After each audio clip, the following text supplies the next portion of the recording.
We all know that when you really get right down to it, laws are nothing more than the opinions of politicians backed by the threat of force.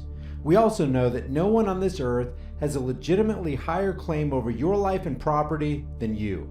The next thing we know is that it's never right for anyone, including government functionaries and agents, to initiate unjust force or violence on people who have done no wrong.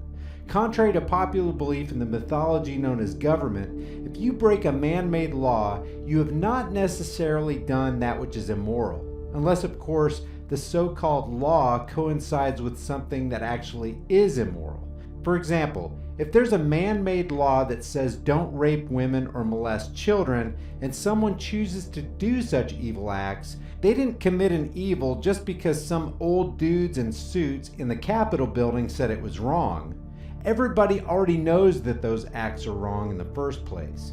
Such a law is an unnecessary redundancy. On the other hand, if some group of politicians got together and declared, "We decree that 2 + 2 = 4," we don't need a man-made law to tell us that. It's already an observable fact.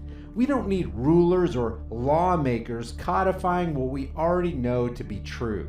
Now, decades ago, the charlatans in government decided to declare a natural plant, among other things, illegal.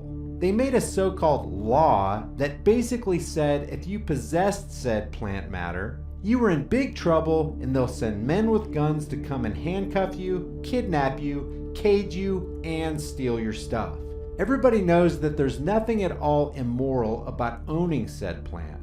You weren't hurting anybody by owning it. You weren't doing anything immoral by putting it into your body, but they made the law anyway.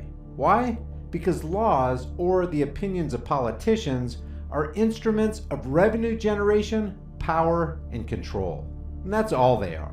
Now, having said that, let's look at this story from Forbes through the lens of freedom. The US Senate votes to legalize hemp after a decades-long ban under marijuana prohibition. Well, ain't that nice of them?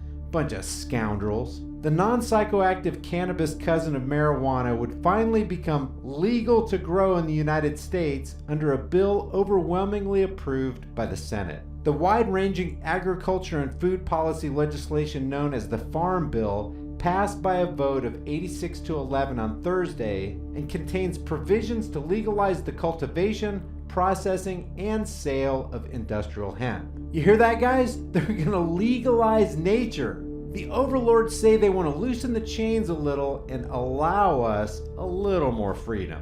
The move, championed by Senate Majority Leader Mitch McConnell, would also make hemp plants eligible for crop insurance.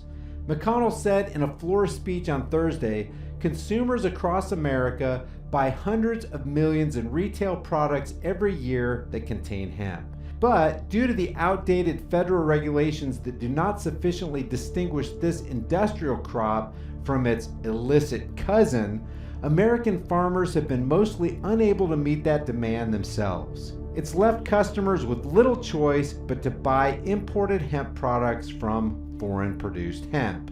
Thanks, government. McConnell also took to the Senate floor on Tuesday and Wednesday to tout the bill's hemp legalization provisions in separate speeches. In April, the GOP leader introduced standalone legislation to legalize hemp, the Hemp Farming Act, the provisions of which were included in the larger Farm Bill when it was unveiled earlier this month. The Senate Committee on Agriculture, Nutrition, and Forestry approved the bill by a vote of 20 to 1 2 weeks ago. During that committee markup, Senator Charles Grassley, one of Congress's most ardent opponents of marijuana law reform, threatened to pursue serious changes to the bill's hemp provisions on the floor. Namely, he wanted to remove the legalization of derivatives of the cannabis plant such as cannabidiol, which is used by many people for medical purposes. Shows you what that guy's all about. Probably has a pocket full of money from Big Pharma.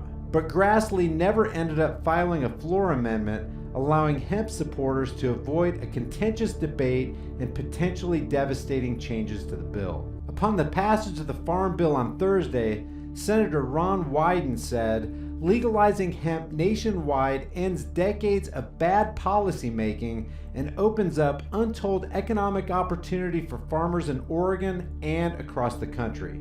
Our bipartisan legislation will spur economic growth in rural communities by creating much-needed red, white, and blue jobs that pay well. I'm proud to have worked with my colleagues to get the Bipartisan Hemp Farming Act through the Senate.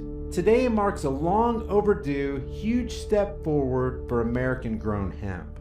Ron here with another edition of the Ron Report.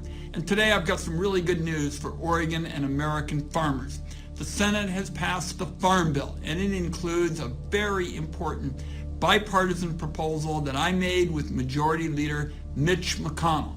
What it would do, it would ensure that for hundreds of Oregon farmers and literally thousands across the country, they would be in a position to grow hemp here in America, and you would see it turning up in our grocery stores and our clothing and products that are sold from sea to shining sea.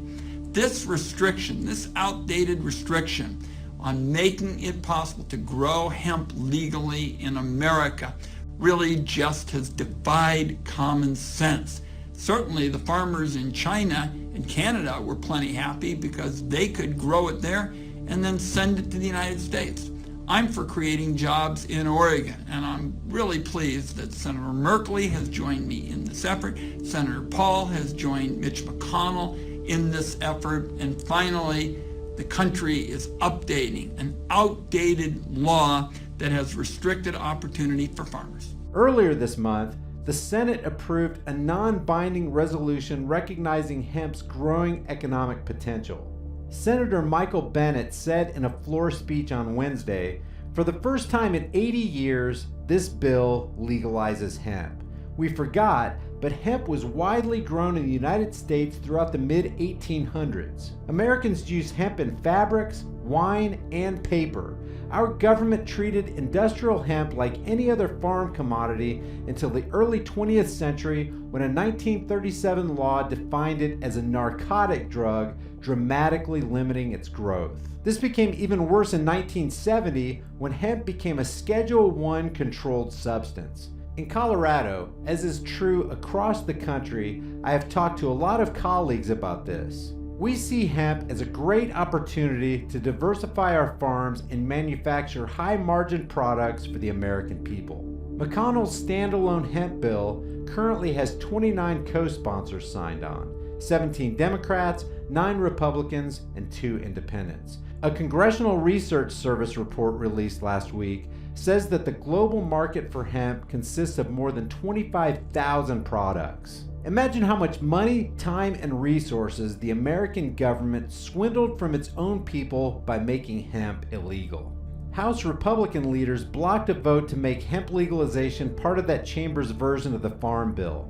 But now that the language is included in the version approved by the Senate, it'll be part of the discussions by the bicameral conference committee that will merge both chambers' bills into a single piece of legislation to be sent to Trump's desk. All indications are that McConnell, as the most powerful senator, will fight hard for the survival of this hemp proposal.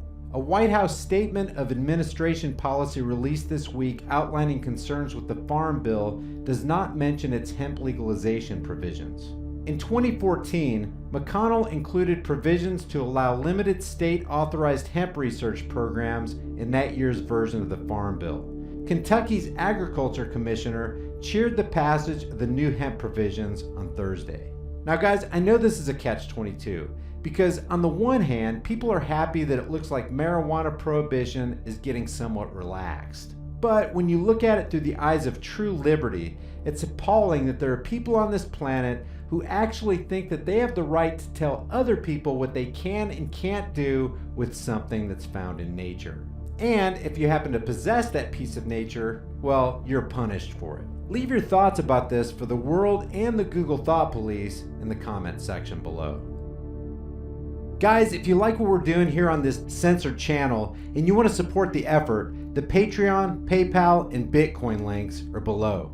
If you want to support the channel by grabbing a shirt or two, check out the new in-your-face designs like Black Rifles Matter, Escape from California, Taxation is Legalized Theft, and sheep evolution. I'm adding new designs every week, and I do take design requests, so check back often. Thank you guys for subscribing, watching, sharing, and especially for all your kick-ass, thoughtful comments. I'll see you guys in the next heavily censored, demonetized video.